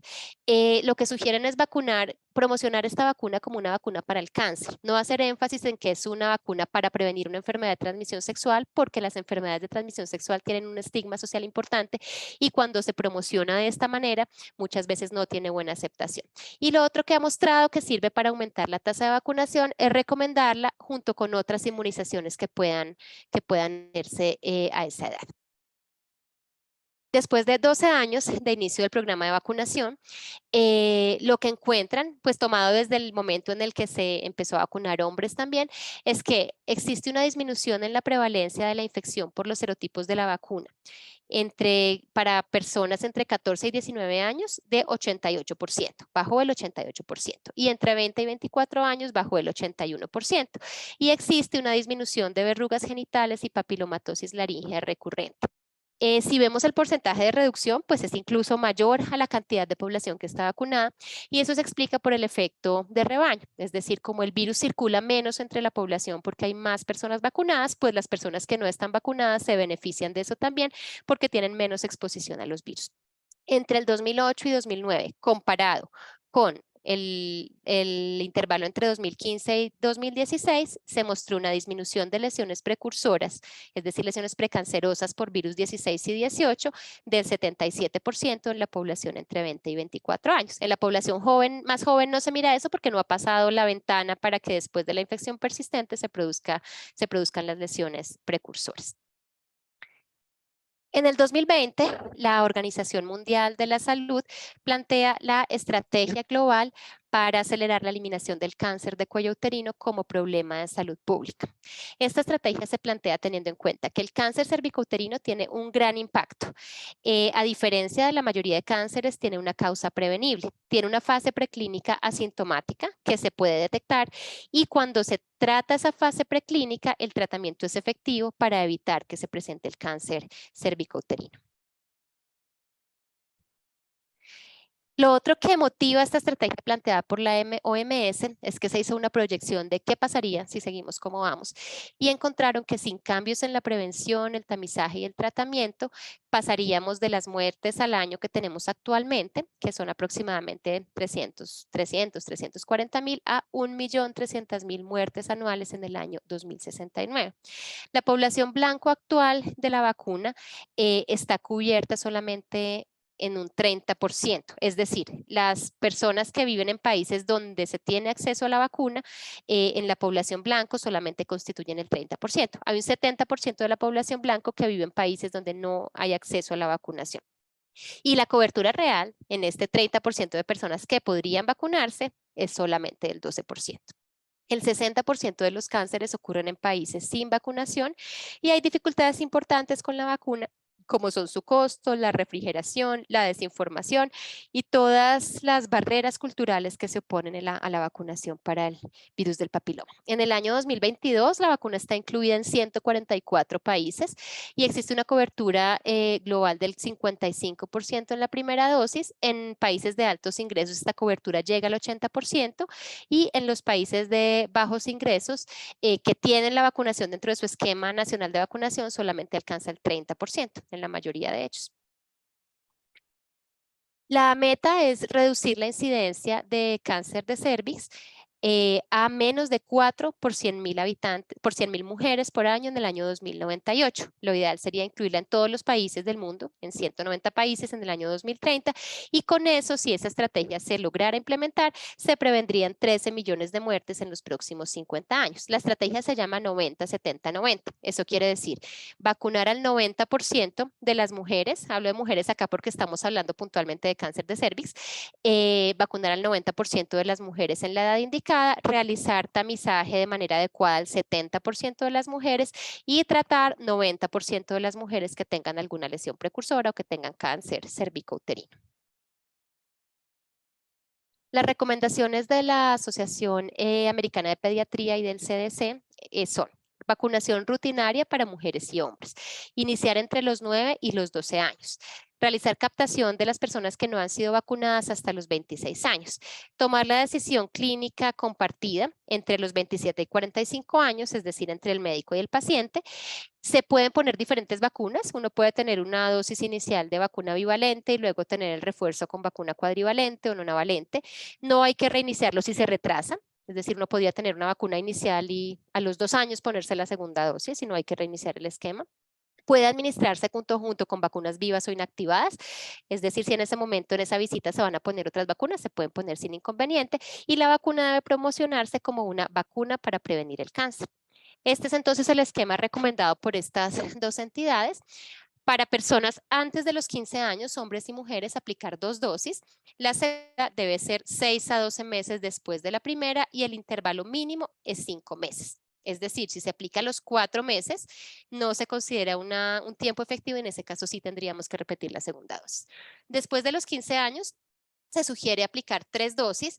Esto de 3 dosis, no sé si recuerdan cuando vimos lo del metaanálisis de Cochrane, vimos que para mujeres para mujeres de más edad, 2 dosis no mostraban protección estadísticamente significativa, pero 3 dosis sí. Entonces, por eso todavía como que permanece esta recomendación, aunque eso, como les decía, puede estar relacionado con el tamaño de muestra. Lo que recomiendan es aplicar 3 dosis. Poner la primera, luego poner la segunda 1 a 2 meses después de la primera con un intervalo mínimo de 4 semanas y poner la tercera 6 meses después de la primera con un intervalo mínimo de 6 meses y mínimo de 12 semanas después de la segunda dosis. En personas inmunosuprimidas se deben aplicar 3 dosis. Las personas inmunosuprimidas y digamos puntualmente las personas con infección por VIH tienen mucho más riesgo de tener cáncer asociado al papiloma, cualquier cáncer, orofaringeo, cervical, cáncer de pene, y el tiempo de ventana entre la infección y el desarrollo del cáncer es mucho más corto. Pueden tener 3 o 4 años solamente de infección para llegar a tener el cáncer. Entonces esta población es una población muy importante para vacunar y en todas estas personas la vacunación recomendada, el esquema de vacunación recomendado son 3 dosis. La OMS recientemente, en diciembre del 2022, genera un esquema alternativo extraoficial de una dosis. Y lo que ellos plantean es que hay algunos estudios, uno de ellos, uno de Costa Rica que se hizo entre el 2000, que se publicó en el 2005, donde se incluyeron 7.466 niñas entre 18 y 25 años. El plan era ponerles 3 dosis, pero en el camino de poner 3 dosis, pues hubo varias mujeres que por diferentes situaciones no se aplicaron las 3 dosis. Y entonces ellos pudieron hacer como un análisis a posteriori mirando qué efectividad tenían las que por alguna razón solo se habían puesto 1, se habían puesto 2 y las que se pusieron 3. Y lo que encontraron es que una dosis tiene 82% de efectividad, 2 dosis 84% y 3 dosis 80%. Y en India se está realizando un estudio similar. El diseño de este estudio no fue para mirar eso puntualmente. Entonces la interpretación hay que hacerla de una manera cautelosa, pero lo que se encuentra es que sí, pues lo que sugeriría ese estudio del que están realizando en India también es que una sola dosis podría ser efectiva. Teniendo en cuenta todas las dificultades que hay por el costo, por el acceso a la vacunación, por la logística de aplicarle las vacunas y de llegar a las poblaciones más vulnerables, la OMS hace esta recomendación. Entonces, lo que dice es que se puede poner 1 o 2 dosis entre los 9 y los 20 años. Y después de los 20 años, a partir de los 21, sí deben aplicarse 2 dosis con un intervalo de 6 meses. Poner al menos 2 dosis en pacientes inmunosuprimidos. Y los objetivos secundarios son hombres y mujeres que sean mayores de 26 años. Los efectos secundarios se han aplicado más de 170 millones de dosis. Lo que se ha visto es que puede existir dolor, eritema y edema, principalmente efectos locales. Fiebre, fatiga como efectos sistémicos son raros, pero se pueden presentar también y malestar general. Y se ha visto que las adolescentes pueden presentar síncope. Esto se ve más en adolescentes y más en mujeres que en hombres. Y lo que sugieren es aplicar la vacuna con la paciente o con el paciente acostado o sentado por si hay algún episodio de síncope o de lipotimia. Este síncope se ha visto también con muchas otras vacunas y se asocia en parte a toda la reacción pues, vagal secundaria al dolor y al estrés por aplicarse la vacuna. Las contraindicaciones de la vacuna son enfermedad moderada o severa aguda, hipersensibilidad tipo 1 a la levadura, porque la síntesis se hace en las levaduras, como lo vimos antes, porque la vacuna es recombinante, o a algún componente de la vacuna y el embarazo. Lo ideal es no aplicarla en el embarazo, se debe preguntar a la mujer si está embarazada, no es necesario pedir una prueba de embarazo para vacunarlas, y si por alguna razón se vacunara a una mujer embarazada, pues es importante decirle que la vacuna lo más probable es que sea segura, se suspende el esquema y se reinicia posteriormente después de que haya tenido el parto. La vacuna se puede aplicar en mujeres lactantes sin ningún riesgo. La vacunación de género neutro se refiere a vacunar hombres y mujeres. Realmente se ha visto que la vacuna es efectiva para hombres, previene cáncer orofaringeo, previene cáncer de pene, previene cáncer anal, y en países desarrollados como Estados Unidos el cáncer orofaringeo incluso es más frecuente que el cáncer de cervix. Lo que pasa es que la estrategia de la OMS va dirigida principalmente al cáncer de cervix porque es la enfermedad asociada al papiloma que tiene mayor impacto en salud pública a nivel mundial. Entonces, lo que se ha visto vacunando hombres es que es menos costo efectivo para el cáncer de cervix que aumentar la cobertura en mujeres. Es decir, vacunar a los hombres hace que las mujeres estén menos expuestas a virus del papiloma, entonces podría protegerlas. Pero si esos recursos que se van a usar en vacunar a esos hombres se usan mejor en vacunar a las mujeres que están en la población blanco, pues el efecto en prevenir cáncer de cervix es mayor. Entonces esa es la razón por lo que no está recomendada rutinariamente en países que tienen, en países de bajos recursos, poner las vacunas en hombres también.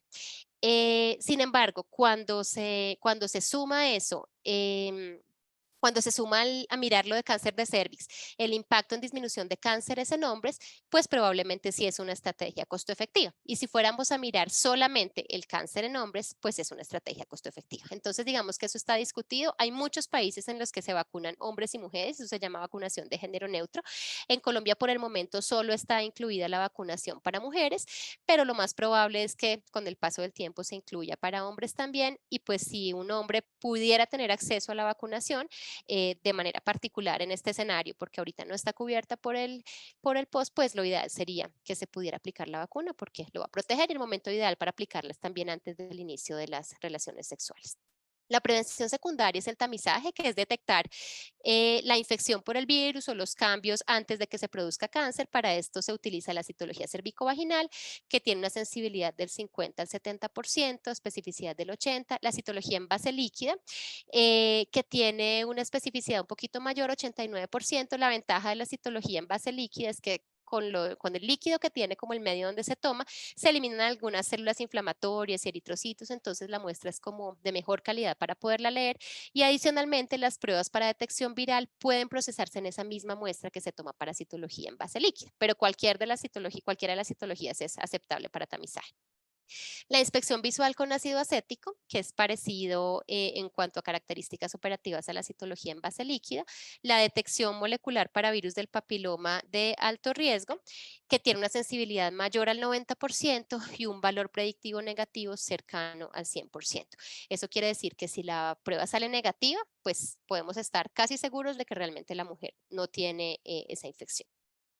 Estas pruebas de detección molecular fueron aprobadas en 1999, empezaron a montarse como algo complementario a la citología, y realmente con la evidencia que hay hasta ahora, pues es casi que el eslabón principal del tamizaje cuando está disponible esta prueba diagnóstica. Esta es la guía de práctica clínica del año 2014, que es la que dirige la detección y manejo de lesiones precancerosas de cuello uterino. Desafortunadamente hay muchos escenarios donde no se puede cumplir a cabalidad, pero pues esto es como lo que tenemos en cuanto a legislación para hacer el programa de tamizaje. Entonces, lo que dice en cuanto a detección temprana es que entre 25 y 29 años se puede hacer una citología cada 3 años. No vale la pena hacerla antes de esa edad porque el tiempo para que se desarrollen lesiones precursoras es al menos de 8, 10 años, incluso hasta 20 años, es lo que se ha visto. Entonces, por eso esta es la edad de iniciar el tamizaje. Eso ha cambiado porque antes se hacían citologías desde el inicio de las relaciones sexuales, pero se ha visto que en ese caso se detectan cambios que van a regresar solos, porque hasta el 80% de las mujeres que se infectan van a regresar sin ningún tratamiento. Entonces, de alguna manera, eso hace que los recursos no se utilicen adecuadamente en las personas que realmente tienen más riesgo y que necesitan unas estrategias puntuales de tratamiento.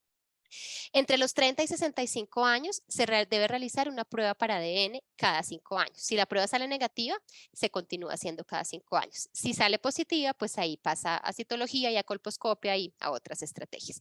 Entre 30 y 50 años, si la persona vive en una región de difícil acceso a los servicios de salud, donde es difícil hacer citología, donde es difícil hacer prueba para ADN de virus, o donde la mujer probablemente va a poder ir solo una vez y no va a poder volver en mucho tiempo, se hace algo que se llama inspección visual del cuello con ácido acético. Se aplica ácido acético, se mira después de un tiempo si las lesiones, si hay áreas que permanecen blancas, esas lesiones blancas son las de displasia y en ese caso puede hacerse en la misma visita tratamiento con crioterapia o con algunas de las técnicas para tratamiento local. Esto se utiliza sobre todo, como les digo, en áreas en la que las mujeres tienen difícil acceso a los servicios de salud. En Colombia, en julio del 2012 se lanzó la primera fase de la vacunación para el virus del papiloma. Esa fase se inició en agosto del 2012 y en febrero del 2013 se inició la segunda fase. La primera fase buscaba vacunar a niñas de 4º grado que habían cumplido 9 años y lo que se hacía eran 3 dosis. La dosis inicial, otra dosis a los 2 meses y otra dosis a los 6 meses. La segunda fase buscaba vacunar a mujeres también que no estuvieran escolarizadas en zona urbana y rural y ya ahí se iba hasta los 17 años de edad. Posterior a eso sucedió algo pues muy triste y muy desafortunado para nuestro país y para las mujeres del país, que es que el 29 de mayo del 2014 la Institución Educativa Técnica del Espíritu Santo en Carmen de Bolívar empezaron a presentar varias niñas unos episodios de parestesias, desmayos, rigidez, dificultad para respirar. Consultaron a urgencias de Carmen de Bolívar. Urgencias colapsó con más de 23 estudiantes en un servicio de urgencias pequeño y posterior a que esto fue conocido a nivel nacional, empezaron a presentarse en Bogotá, Medellín, Cartagena, Barranquilla y Sincelejo cuadros similares en otras adolescentes. Entre el 29 de mayo y el 15 de octubre, se presentaron 517 casos, de esos el 98.4% eran mujeres. Había también algunos hombres que no habían recibido la vacuna. El inicio de síntomas en promedio fue 15 meses después de la tercera dosis. Hubo algunas mujeres que habían sido vacunadas en los días previos cercanos, pero hubo muchas que habían recibido la vacuna mucho tiempo antes y después de que empezaron a consultar las primeras adolescentes, ellas también tuvieron síntomas. El examen físico y los paraclínicos no mostraron hallazgos significativos. En general, las pacientes tenían una recuperación rápida y se observaba que había recaídas, especialmente cuando había eventos en los medios de comunicación o cuando algún ente gubernamental iba a esa región para hacer el análisis y el estudio de lo que había sucedido. Con esto se hizo un estudio que se llama Brote de Evento de Etiología Desconocida en el municipio de Carmen de Bolívar, en Bolívar en el año 2014. Y en ese año pues lo hacen y presentan también el informe.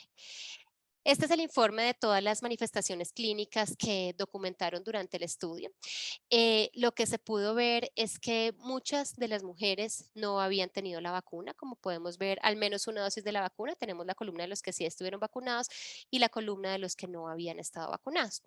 Está también los que habían presentado y no habían presentado carnet de vacunación. Y lo que miran, que es parecido a lo que hemos visto en los otros estudios, es la razón de ataque con los intervalos de confianza. Igual que vimos previamente, cuando cruza el 1 no es significativo, comparaban las mujeres que habían tenido el episodio que se habían vacunado con las que también habían el episodio que habían tenido el episodio que no habían recibido la vacuna. Y realmente casi todos los intervalos de confianza no son estadísticamente significativos. Hay algunos que cruzan el 1, pero la mayoría no. No se observa que haya una relación causal entre la aplicación de la vacuna y los efectos secundarios que se presentaron. Analizando esto que sucedió, pues hay unas características de este municipio que son especiales. La mediana de educación en mujeres es solamente de 6 años. 46% de las personas que viven en Carmen de Bolívar han sido víctimas de violencia y 46% de desplazamiento forzado. Y realmente no hubo como una articulación adecuada y una campaña educativa adecuada para hacer el nexo entre inmunización, cáncer, salud sexual y reproductiva. Entonces, posiblemente esto tuvo mucho que ver con la reacción que se presentó, porque probablemente la población no estaba preparada desde el punto de vista de educación para entrar en este esquema de vacunación. Se categorizó esto como un efecto psicógeno masivo que consiste en una rápida propagación de signos y síntomas de enfermedad que afecta a miembros de un grupo cohesionado que se origina en el sistema nervioso, implica excitación, pérdida o alteración de la función, por el cual las quejas físicas que se exhiben inconscientemente no tienen causa orgánica correspondiente. Y esto fue lo que sucedió con las tasas de vacunación. En el 2013, estas son las tasas para primera y segunda dosis. La cobertura era para la primera dosis 96% y para la segunda 89%. Unas coberturas maravillosas. 2015, 60 a 53%, baja de manera muy significativa después del evento que se presentó. En el 2016 baja a 6.1% la primera dosis y 1.6% la segunda dosis. Por todo lo que ocurrió, por el impacto emocional que tuvo en la población, llegaron a la decisión de suspender la vacunación rutinaria en los colegios. Esto fue en el año 2016 y acá es cuando más se cae la cobertura de la vacunación. Desde el año 2018 se aplican 2 dosis. Se han hecho muchísimas campañas tratando de informar bien a la población, pero recuperar las tasas de vacunación que se tenían previamente pues es muy difícil. En el 2017 9.4 y 1.4 para la segunda dosis, 2018 17.6 para la primera y 3.8 para la segunda, y los últimos datos que encontré, que son 2019, 33% para la primera y 10% para la segunda, sin tener en cuenta aún el impacto de la pandemia que llegó después, que redujo las tasas de vacunación no solo para esta vacuna, sino para todas las vacunas en general. El esquema actual del programa amplio de inmunizaciones en Colombia es que se vacunan las mujeres de 9 a 17 años, es decir, cualquier mujer que tenga esta edad puede ir a una IPS a solicitar que se le aplique la vacuna sin tener que pagar nada. Se aplican 2 dosis, una inicial y otra a los 6 meses. Las pacientes inmunosuprimidas tienen derecho a 3 dosis. La vacuna cuadrivalente es la que está incluida en el plan ampliado de inmunizaciones, y la vacuna no navalente es la que está dispuesta para administración particular. Desafortunadamente la cuadrivalente ya no está disponible, no se la pueden aplicar de manera particular las mujeres fuera de esa edad o los hombres que se quieran vacunar. La nonavalente es una muy buena vacuna que está disponible, pero pues su costo es alto, alrededor de 550.000 cada dosis.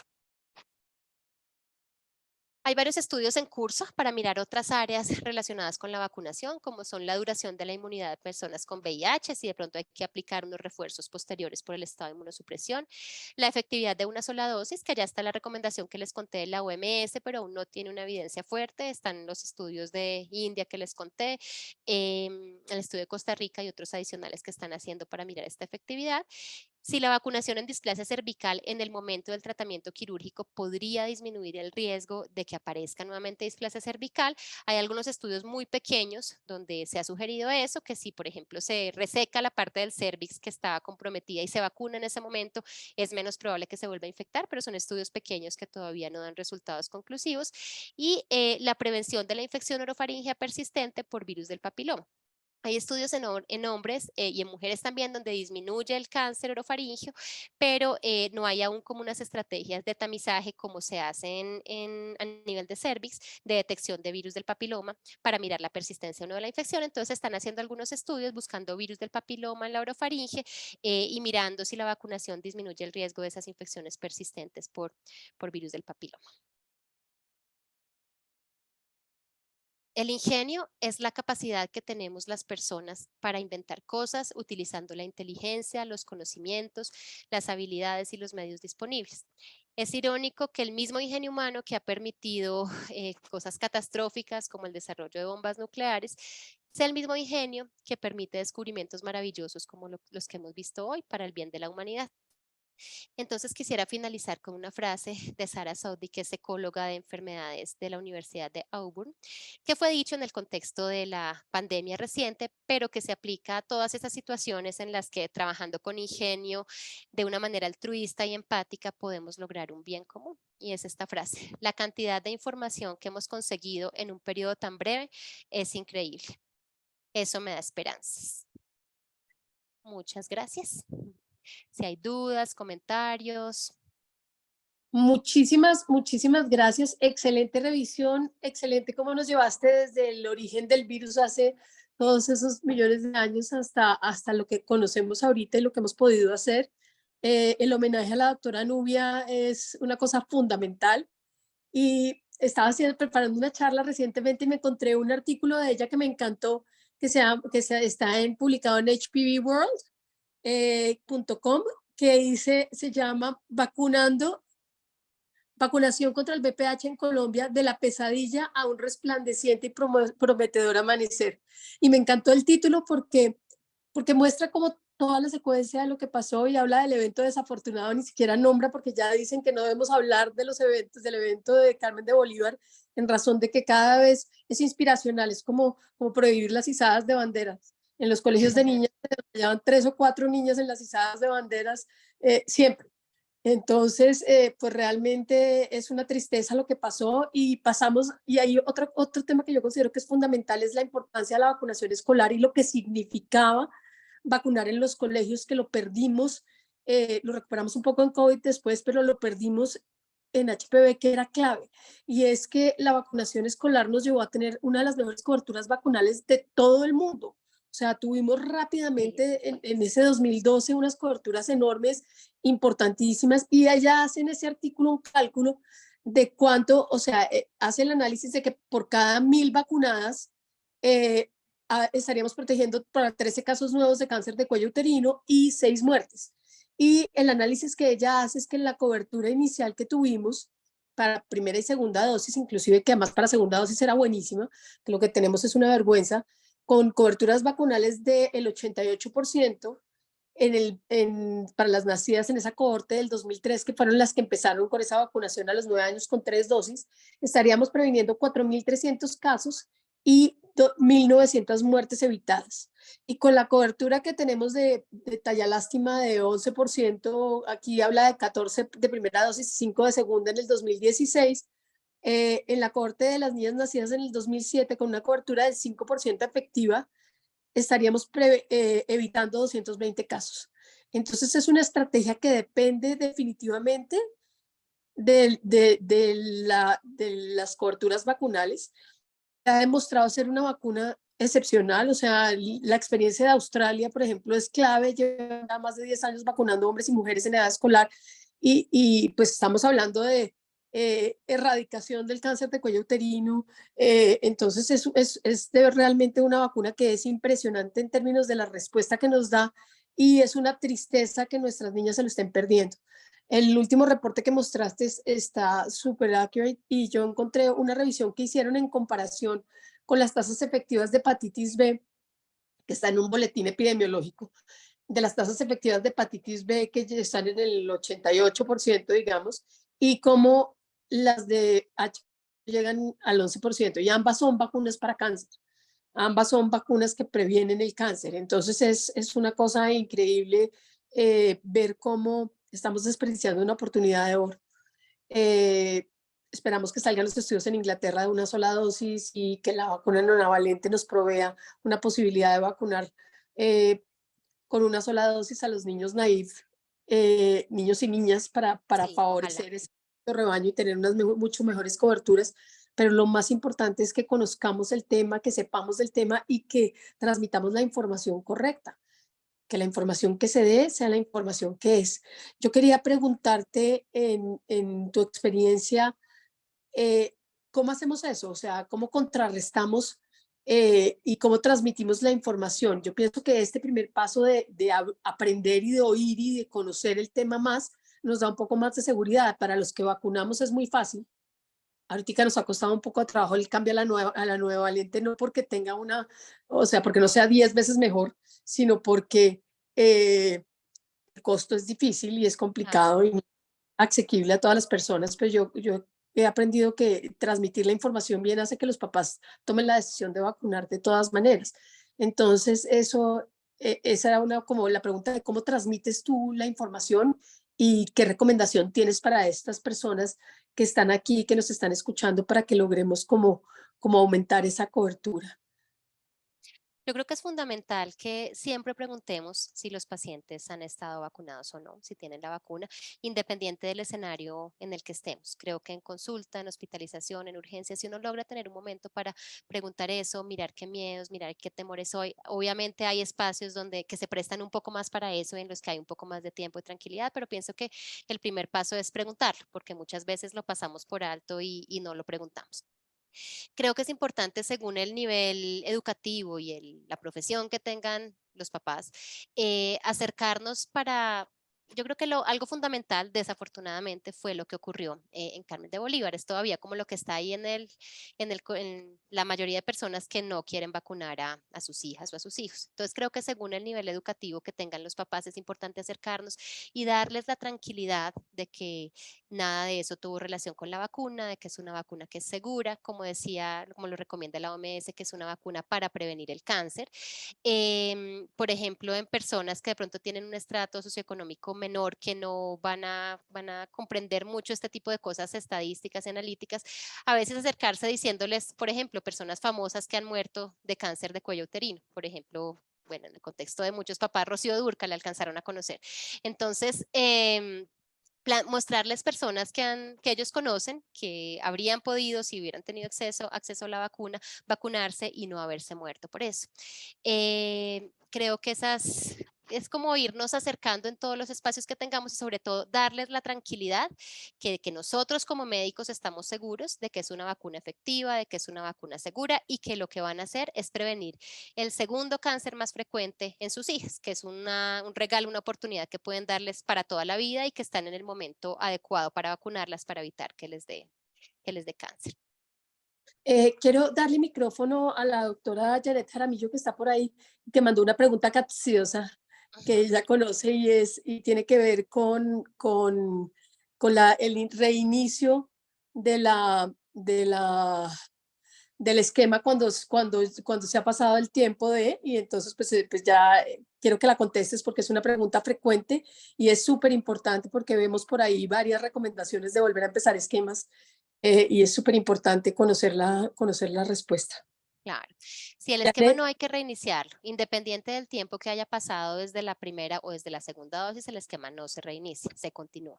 Lo que hay que mirar es que no haya pasado un intervalo menor al mínimo entre una y otra dosis, porque eso sí podría comprometer la efectividad y la dosis que se puso con un intervalo menor al adecuado sí habría que repetirla. Pero si ya se ha puesto una dosis, así haya sido 2, 3, 4 años antes, simplemente se pone la dosis que falta y no hay necesidad de reiniciar el esquema. Janet, andas por acá, te Hola, dieron Hola, doctora. Hola. Hola, Uche, ¿cómo estás? Bien, Doctora, mil y mil gracias por esta revisión. Obviamente yo soy una apasionada de esto, yo soy vacunadora. Simplemente quería como contarles, en marzo nosotros, Humberto Ortiz y yo hicimos el taller práctico de vacunas y hablamos sobre HPV y revisamos unos daticos. Y por ejemplo, Globocan, que es como donde está la fuente de cáncer para el 2020, como bien lo decía usted, en Colombia hay 13 casos nuevos para el 2020 de cáncer de cuello uterino, pero yo una de las cosas que le digo a las mamás y haciendo como un énfasis con lo que decía la doctora Usher, les digo, mire, esta es la tercera causa de cáncer en Colombia, pero es la primera causa de cáncer y de muerte en mujeres jóvenes, ¿sí? Y en Globocan, ahí decía, por ejemplo, que fallecen 7 mujeres diarias en Colombia, ¿sí? Y yo con eso se lo muestro a las mamás y les digo, mire, usted verá mamá, porque por lo general son las mamás las que dicen, no, mire lo del Carmen de Bolívar, y yo les digo, usted se va a hacer cargo de el cuidado de sus nietos, porque este es un cáncer de gente joven. Y de 13 mujeres que se diagnostican, 7 fallecen. O sea, estamos hablando de unas proporciones de que puede servir esta vacuna muy grande. Entonces yo les digo eso y les muestro la figura de Globocan 2020. Las coberturas en Colombia, de lo que yo o revisamos nosotros para esa época, sí, estaban en el 9%, ¿sí? 9% en Colombia, algunas regiones estaban para el 30%. En Cali es vergonzoso, Cali está en el 5% la cobertura, o sea, estamos No, fregados. terrible. La fuente, por ejemplo, de la OMS y UNICEF decía que en Colombia las mujeres estábamos en el 36.6%, pero eso hay que mirar de región a región. Pero la quiero felicitar, doctora, porque eso fue una Muchas charla gracias. magistral. Muchas gracias. Estuvo de verdad espectacular. De verdad es muy, muy, muy importante mirar esto con lupa. La pregunta del embarazo, de que dijiste que se reiniciaba en el embarazo, no es que se reinicia el esquema. No, se difiere. Eh, O sea, si se puso una dosis, se espera que la mujer tenga su bebé y posteriormente se pone la dosis o las dosis que faltaban. Yo quiero aprovechar que estamos las tres aquí y es un tema que a mí me preocupa mucho y es la recomendación en mayores de 14 años en la vacunación PAI con el esquema de 2 dosis, de 0 y 6 meses. Porque pues hasta donde tenemos la recomendación con esquema de 2 dosis en 0 y 6 meses está para los menores de 14 años, o sea, para los que tienen hasta 14 años. Ya para los mayores de 14, desde los 15 en adelante, se debe vacunar con 3 dosis, 0 dosis, 6 meses.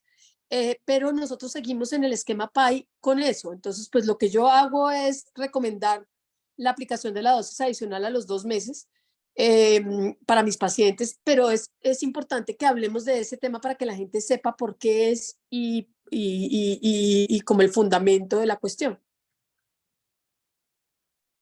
Y tú lo mostraste en los estudios, además, Sí, porque los estudios muestran que antes en de mujeres los... mayores la efectividad de 2 dosis no tiene todavía como evidencia significativa que sirva, sino que sirven las 3 dosis.